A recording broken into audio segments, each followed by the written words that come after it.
কিন্তু আমরা বুঝতে পারছি সবাই যে বিতর্কের ধরন কিন্তু পাল্টে গেছে। বিতর্কের আলোচনা, যুক্তি এবং যে বিষয়টা আমার কাছে মনে হয় যে মনন জগতে একটা বড় ধরনের পরিবর্তন, সেটা আমি আজকে পুরোটাই ফিল করলাম যে এটা কিন্তু একটা ভিন্ন একটা পরিবেশে মুক্তভাবে কথা বলার যে একটা পরিস্থিতি সৃষ্টি হয়েছে, সেই কারণে কিন্তু বিতর্কটা যথেষ্ট প্রাণবন্ত এবং যথেষ্ট রকম মানুষের সাথে কানেক্ট করতে পারছে। সেটা আমার কাছে মনে হয় খুব গুরুত্বপূর্ণ। আমি আশা করব যে এই যে চর্চাটা শুরু হলো অথবা চর্চাটার একটা সুযোগ আমরা পেয়েছি এই মুক্ত পরিবেশে, সেটা সামনের দিনগুলোতে থাকবে।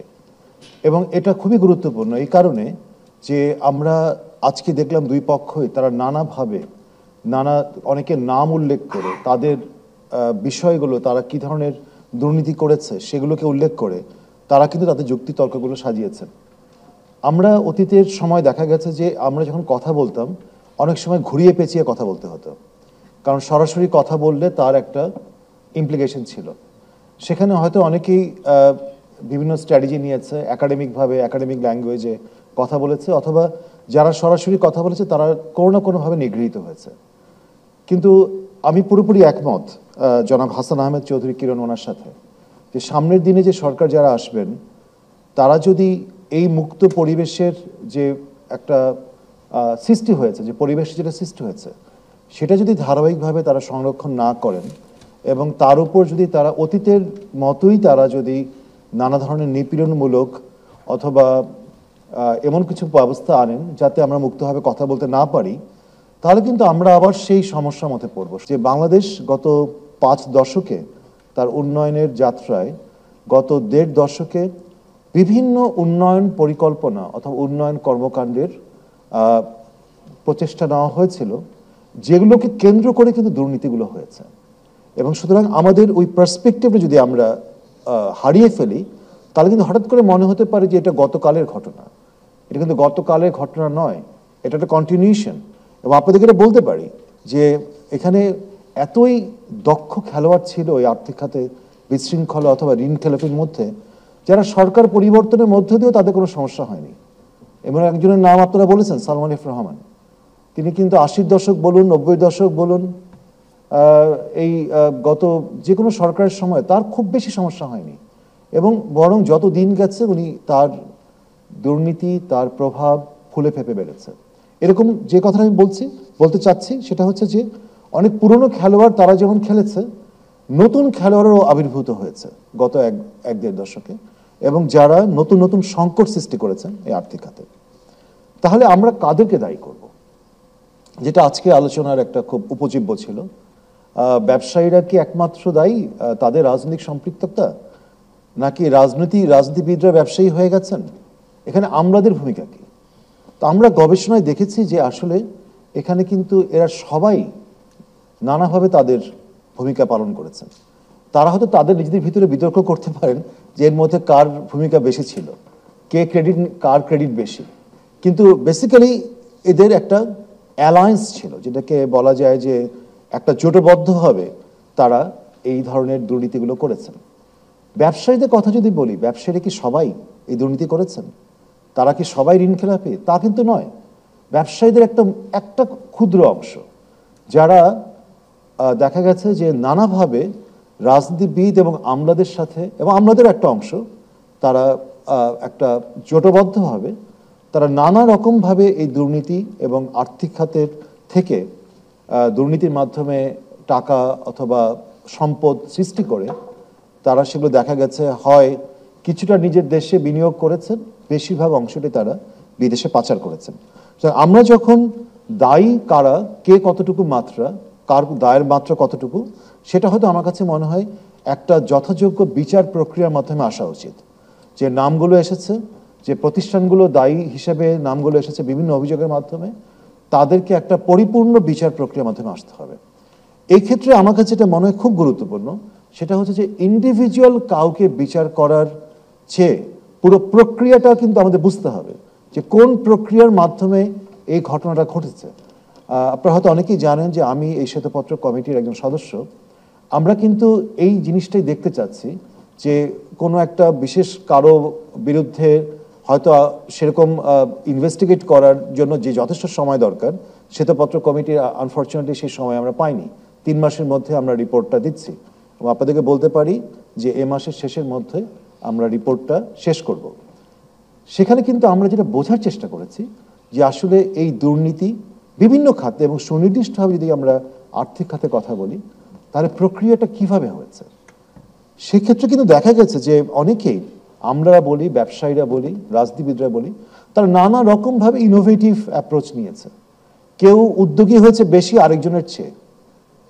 দুর্নীতিবাজ আমলারা হয়তো পথ দেখিয়েছে কিভাবে একটা প্রজেক্টকে, যেটা 10 কোটি টাকার প্রজেক্ট, সেটা 1000 কোটি অথবা 500 কোটি টাকা বাড়ানো। ব্যবসায়ীরা তারা পথ দেখিয়েছে যে কিভাবে ব্যবসার ক্ষেত্রে দুর্নীতির সুযোগগুলো করা যায়। রাজনীতিবিদরা পথ দেখিয়েছে, দুর্নীতিবাজ রাজনীতির কথা বলছি, কিভাবে এই ব্যবসায়ী এবং দুর্নীতিবাজ ব্যবসায়ী এবং আমলাদেরকে প্রোটেকশন দেওয়া যেতে পারে বিভিন্ন আইনের মাধ্যমে, বিভিন্ন প্রক্রিয়ার মাধ্যমে, সংসদে তাদের জন্য সহায়ক নীতি এবং গুলো পাশ করার মাধ্যমে।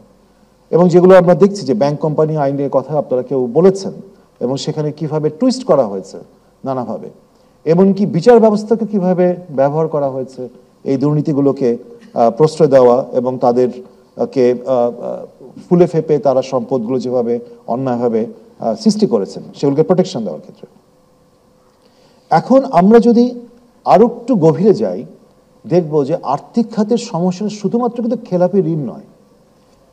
খেলাপি ঋণ হচ্ছে তার একটা সিমটম, কিন্তু তার ভেতরে গভীর জায়গায় হচ্ছে পুরো আর্থিক খাতেই সুশাসনের সমস্যা, বড় ধরনের সুশাসনের সমস্যা। এবং এই সুশাসনের সমস্যা আমরা যখন আর্থিক খাত নিয়ে আলোচনা করছি, সামগ্রিকভাবে পুরো দেশের সুশাসনের যে সমস্যা সেটা কিন্তু আমরা দেখেছি যে প্রত্যেকটাই কোনো না কোনোভাবে সম্পর্কিত। সরকার যত বেশি দেখা গেছে অভ্যন্তরীণভাবে কর আদায় করতে পারেনি, তার আমরা জানি। কেউ একজন বলেছেন ট্যাক্স জিডিপি রেশিও বাংলাদেশের one of the lowest in the world. যত তার নিজের সরকার চালানোর জন্য যে পরিমাণ সম্পদ দরকার, রেভিনিউ দরকার, এই সৃষ্টি করতে ব্যর্থ হয়েছে, তত বেশি সরকার নির্ভর হয়েছে ঋণের উপরে, অথবা এবং সেই ঋণ দেখা গেছে অভ্যন্তরীণ ঋণ এবং বৈদেশিক ঋণ। এবং বৈদেশিক ঋণ নির্ভর যে প্রকল্পগুলো, সেই ঋণ নির্ভর প্রকল্পগুলোকে কেন্দ্র করে দেখা গেছে এই রাজনীতিবিদ, আমলা এবং ব্যবসায়ীদের একটা নেক্সাস, তারা ওখান থেকে দুর্নীতিগুলো করেছে। ছোট ছোট প্রকল্প থেকে শুরু করে মেগা প্রকল্প, আমরা কিন্তু দুর্নীতির একটা বড় ধরনের একটা ব্যাপক প্রসার দেখেছি। এবং গত 1 দশকে অথবা 1-1.5 দশকে যে নতুন চিত্রটা আমাদের সামনে এসেছে সেটা হচ্ছে যে দুর্নীতির শুধু ব্যাপকতা নয়, দুর্নীতির একটা ইন্টারকানেকশন। মানে যেই লোক অথবা যে প্রতিষ্ঠান একই সাথে ঋণ খেলাপি, তারা একই সাথে কর খেলাপি, তারা একই সাথে টাকা পাচারকারী। মানে একটা অভূতপূর্ব এক ধরনের একটা ইন্টারকানেকশন আমরা দেখেছি। এবং তারা কোনো ভাবে এই বড় বড় প্রকল্পগুলো থেকেও তারা যেটাকে আমরা বলি একাডেমিক ল্যাঙ্গুয়েজে বলি রেন্ট সিকিং অ্যাক্টিভিটিস, বাট যদি আমরা ক্রুড এবং কারেক্ট ওয়ার্ড বলি সেটা হচ্ছে করাপশন, সেই জিনিসটা তারা করেছে। আমরা দেখেছি বাংলাদেশ ব্যাংকে কিভাবে তার ভূমিকাকে খর্ব করে রাখা হয়েছে। বাংলাদেশ ব্যাংকের গভর্নরের নিয়োগগুলো রাজনৈতিক বিবেচনায় হয়েছে বিভিন্নভাবেই, এবং পেশাদারিত্বের চেয়েও দেখা গেছে এমন লোকদেরকে গভর্নর হিসেবে বসানো হয়েছিল যারা ওই যে গোষ্ঠীটা যাদের কথা বললাম আমি একটু আগে, একটা ট্রাইপ্যাট্রিয়েট একটা তাদের অ্যালায়েন্স, তাদের স্বার্থগুলো তারা ওই গভর্নররা তারা স্বার্থ তারা রক্ষা করেছে। এবং সেক্ষেত্রে বাংলাদেশ ব্যাংকের যে একটা স্বাধীন ভূমিকা থাকতে হবে একটা রেগুলেটর হিসেবে, সেই জিনিসটা কিন্তু আমরা দেখিনি। এখনো কিন্তু বাংলাদেশ ব্যাংকের যে সাথে যে অ্যারেঞ্জমেন্টটা সরকারের, সেখানেও কিন্তু প্রচুর পরিবর্তন আনা দরকার, কিভাবে বাংলাদেশ ব্যাংকে তার স্বাধীন ভূমিকাটা দেওয়া যেতে পারে। তাহলে কি করা দরকার? মানে আমার কাছে মনে হয়, আমি যদি আমার শেষ অংশ একটু বলি, যে এই যে সমস্যাটা যেটা আমরা দেখছি গভীর সমস্যা, এবং গভীর সমস্যা নিয়ে আমি মনে করি যে এককভাবে কোনো নির্দিষ্ট ব্যক্তির বিরুদ্ধে যারা দুর্নীতিবাজ, যারা ঋণ খেলাপি, তাদের বিরুদ্ধে যেমন মামলা করাটা জরুরি, কিন্তু সামগ্রিকভাবে পুরো অর্থনৈতিক জায়গায় অর্থনীতির যে আর্থিক খাতে যে প্রক্রিয়ার মধ্য দিয়ে যে সমস্যাগুলো হয়েছে, সেই সমস্যাগুলো বন্ধ করার জন্য কি উদ্যোগগুলো নেওয়া যেতে পারে, সেই জায়গাটা কিন্তু আমার কাছে মনে হয় বেশি জরুরি। আমি একটু দেখি, কয়েকটা প্রশ্ন মনে এসেছে, আমি নিজে পড়বো প্রশ্নগুলো। আচ্ছা, কয়েকটা প্রশ্ন এসেছে। যে একটা প্রশ্ন এসেছে, নিজেকে সিঙ্গাপুরের নাগরিক দাবি করে এস আলম গ্রুপের কর্ণধার মোহাম্মদ সাইফুল আলম বলেছেন বাংলাদেশ ব্যাংক এস আলম গোষ্ঠীর বিরুদ্ধে ভীতি প্রদর্শনমূলক ব্যবস্থা নিচ্ছে। বাংলাদেশ ব্যাংকের গভর্নর জনসমক্ষে ভিত্তিহীন উস্কানিমূলক যে বক্তব্য দিয়েছে তার জন্য প্রয়োজনে তিনি আন্তর্জাতিক সালিশ আদালতে মামলা করতে পারে। বিষয়টি কি আমি কিভাবে দেখছি? দেখুন, এখানে তো উনি, আশা করি উনি দেশে বসে কথাগুলো বলতেন, এখন নিরাপদ দূরত্ব থেকে কথাগুলো বলছেন। সুতরাং এটা অনেক ক্ষেত্রেই সহজ, কিন্তু বিষয়টা হচ্ছে যে উনি ওনার স্বাধীনতা আছে, উনি কি করতে পারেন সেটা সম্ভাবনার পক্ষে আন্তর্জাতিক আদালতে বিভিন্ন জায়গায়। কিন্তু ওনার যে দুর্নীতি এবং বিভিন্নভাবে প্রতিষ্ঠানগুলোকে, বিভিন্ন ব্যাংকগুলোকে যে একটা ধসিয়ে দিয়েছেন, সেগুলোর যে এভিডেন্স আছে, আমার কাছে মনে হয় যেগুলো যথেষ্ট এভিডেন্স আছে এই প্রতিষ্ঠান এবং এই ব্যক্তিদের বিরুদ্ধে শাস্তিমূলক ব্যবস্থা নেওয়ার। তাই আমাদের ভীত হওয়ার কোনো কারণ নেই। এবং বাংলাদেশ ব্যাংকে আমার কাছে মনে হয় যে গভর্নর এবং বাংলাদেশ ব্যাংকের যারা এই বিষয়গুলো হ্যান্ডেল করছেন তাদের অস্বস্তিতে পড়ার কোনো কারণ নেই। কারণ এগুলো নিয়ে আমি মনে করি সঠিক প্রক্রিয়ার মাধ্যমে তাদের ব্যবস্থা নেওয়ার, যারা এই দুর্নীতিবাজদের বিরুদ্ধে ব্যবস্থা নেওয়ার উদ্যোগগুলো শক্তভাবে হতে হবে। সেই জায়গাটা আমি তখন একটু বলছিলাম। আরেকটা প্রশ্ন এসছে, ভারতীয় ধনকুবের আদানির বিরুদ্ধে বিদ্যুৎ প্রকল্পে ঘুষ ও দুর্নীতির অভিযোগে আমেরিকায় গ্রেফতারি পরোয়ানা জারি হয়েছে। বাংলাদেশের সঙ্গে আদানি পাওয়ারের বিদ্যুৎ চুক্তি নিয়ে সমালোচনা রয়েছে। আদানির সাথে বাংলাদেশের বিদ্যুৎ নিয়ে যে চুক্তি হয়েছে সেই চুক্তি নিয়ে আমার বিশ্লেষণ কি? আমি মনে করি যতগুলো বিদ্যুৎ নিয়ে যতগুলো চুক্তি হয়েছে সবগুলি রিভিউ করা দরকার। এবং আমাদের শ্বেতপত্র কমিটির কিন্তু আমরা আমাদের যেহেতু বলেছি সময়ের স্বল্পতার কারণে আমাদের এই এগ্রিমেন্টগুলো আমাদের ডিটেল দেখার সুযোগ হয়নি অথবা রিভিউ করার সুযোগ হয়নি। সেগুলো হয়তো জন্য একটা পরিপূর্ণভাবে শক্তিশালী সরকারি কমিশন দরকার, কিন্তু এগুলো সবগুলি রিভিউ করা দরকার। এবং যেসব জায়গায় চুক্তির যেসব জায়গায় অন্যায্য শর্ত আছে এবং যেই শর্তগুলো আন্তর্জাতিক মানদণ্ডের সাথে সংগতিপূর্ণ নয়, সেই শর্তগুলোর ব্যাপারে কিন্তু আমি মনে করি অবশ্যই জোরালো বক্তব্য রাখতে হবে এবং এই চুক্তিগুলো রিভিউ করার উদ্যোগ নিতে হবে। আরেকটা প্রশ্ন এসছে, লুটপাটের কারণে দুর্বল হয়ে পড়া ব্যাংকগুলোর ভবিষ্যৎ নিয়ে আমার পরামর্শ কি? আপনারা দেখেছেন যে বাংলাদেশ ব্যাংক এবং এমনকি অর্থ উপদেষ্টা তিনি একটা বক্তব্য দিয়েছেন যে কোনো ব্যাংকগুলোকে তারা কলাপস করতে দেবেন না এবং সেটা তারা টিকিয়ে রাখবেন এবং সাহায্য দিয়ে যাবেন।